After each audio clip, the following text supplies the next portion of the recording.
Matagumpay na naaresto ng mga operatiba ng Nueva Ecija Police Provincial Office ang 10 most wanted person sa magkakahiwalay na operasyon na isinagawa sa loob lamang ng isang linggo bilang bahagi ng pinaigting na kampanya ng pulisya laban sa krimen na nagtatago sa batas.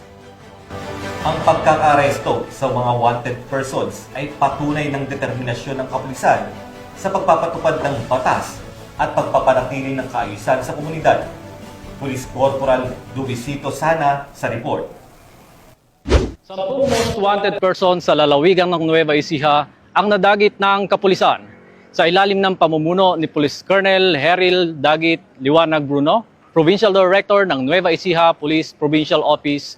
Tuloy-tuloy ang pinaigting na operasyon ng kapulisan na nagresulta sa pagkakadakip ng lahat ng kinilalang most wanted sa buong lalawigan sa loob lamang ng isang linggo.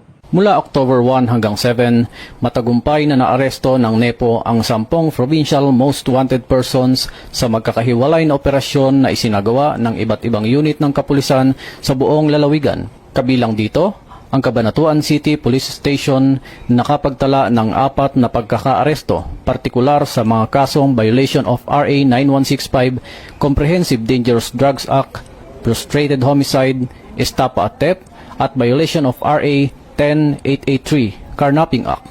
Samantala, kabilang sa mga nadakip sa isinagawang operasyon ang top 5 most wanted person ng Guimba Police Station sa kasong 3 counts of rape.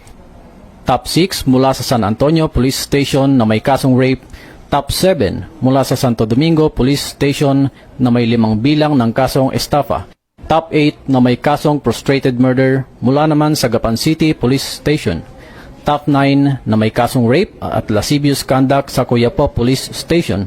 At Top 10 most wanted mula sa Santa Rosa Police Station na may 2 bilang ng kasong rape. Bilang bahagi ng patuloy na hakbang upang mapanatili ang kaayusan at katarungan sa buong lalawigan, muling ipinapakita ng kapulisan ng Nueva Ecija ang matibay na dedikasyon sa masigasig na panguhuli sa mga pinaghahanap ng batas.